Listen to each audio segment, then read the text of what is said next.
little weird to say this right now, but we are almost done with this game. The reason I said it's a little weird is because we literally just started this episode, and I'm pretty sure possibly in one episode after this one, the game might be finished, because there's not much more stuff to do. I mean, it might be a little time consuming, but I believe in all there's only like 4 more missions we have in the game, which is crazy. Looks like I'm gonna need some help getting into that engine room. Happy to help.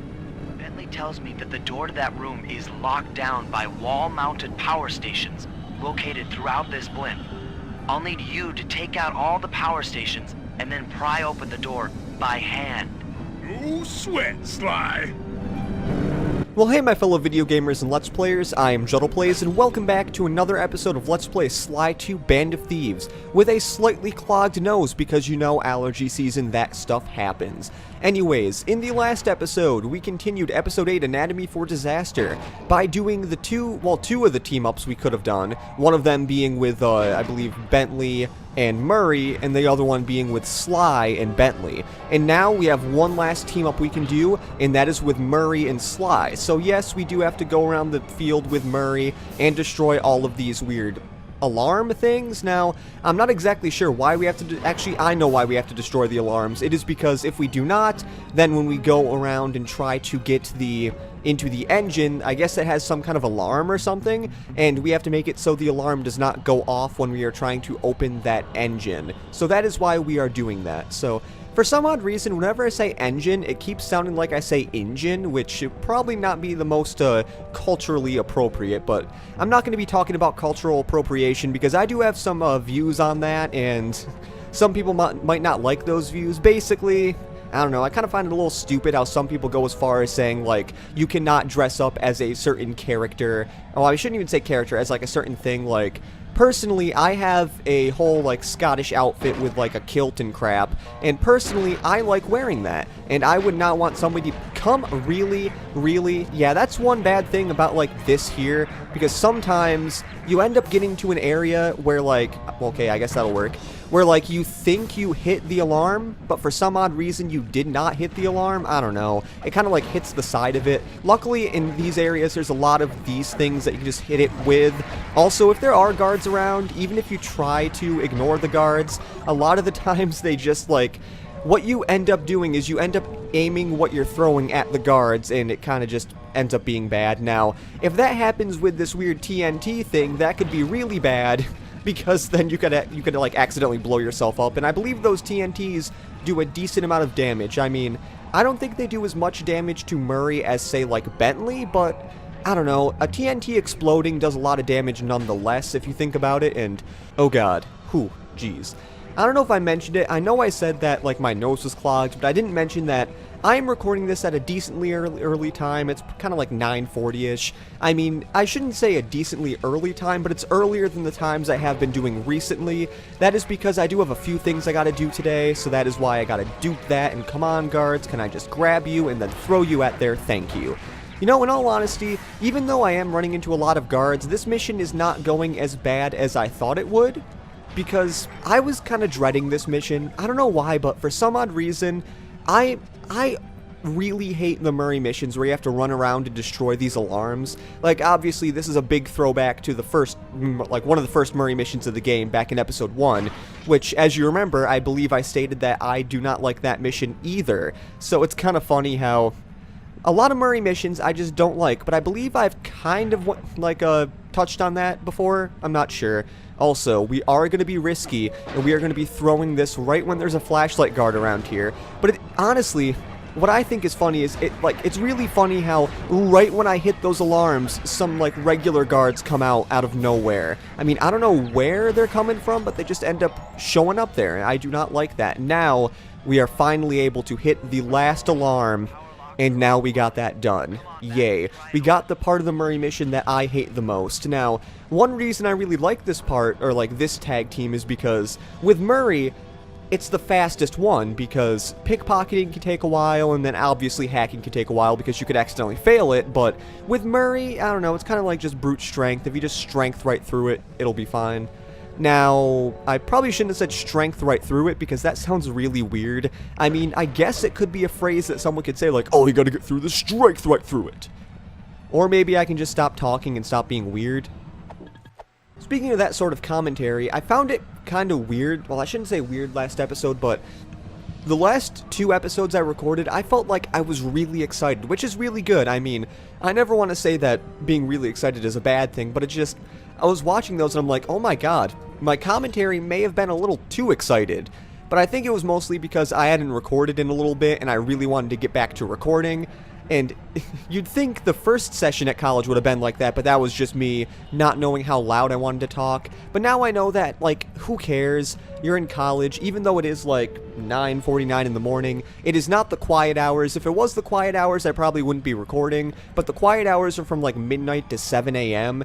So yeah, that's not going to happen.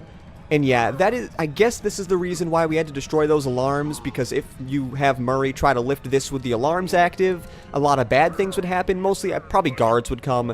But in all honesty, is that a bad thing? I mean, possibly the guards coming in when Sly is doing his platforming shtick, which, yep, that's what we gotta do here. Look at this. It's not like any weird sort of puzzle that we have to do. We kind of just have to do this weird platforming thing, which this one is decently easy. All we have to do is just dodge these lasers, and right when I said it was decently easy, I almost got hit by a laser.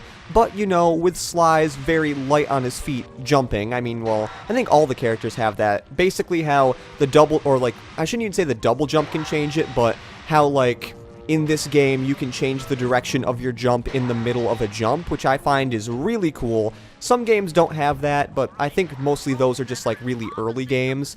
And here's what I was hearing that I thought was like a glitch on my TV, but no, it was not. What you have to do here is you kind of have to jump across these. Oh god, that was not what I wanted. You also want to make sure that you don't accidentally jump on this little electricity here, because if you do, it is a one-hit KO. So yeah, be very careful about that. Also, I believe if you hit this laser in front of you, it's also a one-hit KO. But yeah, this whole Sly part here is very repetitive. If you get a pattern down, you should be perfectly fine. And as I said before, it's actually probably the fastest of the ones. So once you get to here, you can go right here, and then, well, there's the safe, which honestly, we don't have all the bottles, so we have no use for that. That's lights out for this engine. And yes, we have the 3rd out of 4 engines done. And in all honesty, that was really good how I ended those missions. I think I did it in the order they intended you to do it, because after this one, you are playing as Sly, and the last mission we have to do is of Sly. So I guess without me even thinking about it, I did these missions in the correct order. But then again, I didn't start in the last engine where I was in the last episode. That's because obviously I quit the game, so it brought me back to the safe house, which is usually a surefire way to tell that I'm like in the middle of a session or not. If I start at the safe house, I probably started a new session. I mean, that is not always true, but a lot of the times it is. But anytime I start in the middle of a field, or like right next to a mission, or like right after I finish a mission, that is like also like a surefire way to say that I was in the middle of a recording session, which, in all honesty, I can't say like, oh, it's like every 3 episodes is a new recording session, which in all honesty, that's what it used to be, but now with like time restraints and stuff, it's not that well. I usually average about 2 episodes per session anyways. This engine room is locked down tight. Since we can't get in, I figure we'll have to destroy it from the outside. Hope you're carrying some heavy explosives, Bentley, because that engine isn't small. It just so happens that there's a ready supply of explosives already available on the blimp. Walk one of these TNT barrels up to that engine room to destroy it. Sounds easy enough. What's the catch? The initial payload in that TNT barrel won't be powerful enough to do the job. If you pick up 3 magnetic chargers, you should achieve the necessary blast force to destroy the engine. It's simple, really. Just get close to the chargers, and they'll automatically attach to your barrel. All right, let's blow stuff up. You know, something I never really understood is why they make you do this here. I mean, yes, it's cool, we get to use the TNT barrel again, but we literally only used the TNT barrel for one episode in the entire game. So what's the point? Also, if you want to, like, I believe you can actually make it over past there, because that guard right there can be, like, the cause of some trouble, which, in all honesty, I was actually surprised that it didn't work that bad. Or work that bad, or that it didn't, well, I'm surprised that I did that so well is what I'm trying to say. But anyways, going back to my first topic, I was trying to say that, well, I don't understand why they make you do this, because you used the TNT barrel only in episode 3.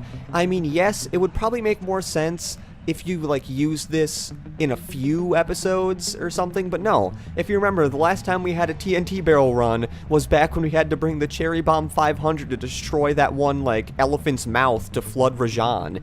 And that was, like, over half the Let's Play ago. I think, like, that was a majority of the Let's Play ago, because that was the end of episode 3. And now we're coming to a close on episode 4, which also, if you want to know, you can walk in the middle of the air. That's something you might want to be aware of. Also, I think another thing I probably should say is, if you are doing this mission and you do die, you do not have to start from the beginning. You actually, like, each of these weird charges have a checkpoint, or at least I believe they all do. I know after you get all 3 there's a checkpoint, but I believe after you get a single one it's a checkpoint, so it's not too harsh for you, so that's good. Now, I'm not exactly sure if there is a certain order they want you to get these charges in, but this is the order I always get them in, if you want to know, so that makes sense. And also, you might be wondering, that thing's way up there. How the heck do we get over there? Well, the main way we have to get over there is, let's just say that, you know those weird, like, platforms that we go on and we can jump up high? Well,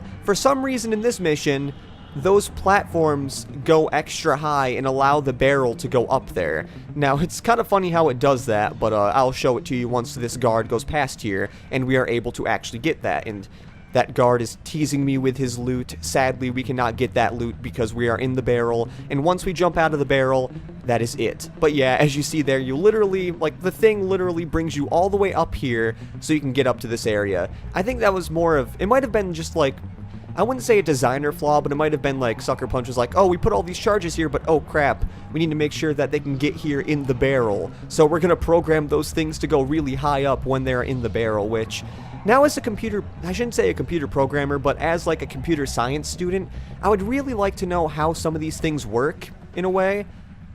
Because, like, I don't know, I have no plans on being a video game creator or anything like that, because, I don't know, it's just, it doesn't seem like my forte, even though when I was younger, and I know it wasn't when, like, a lot of kids were younger, they're always like, oh, I want to create video games when I grow older, and I thought I'd be able to make it, but sadly, no, that guard came in the way.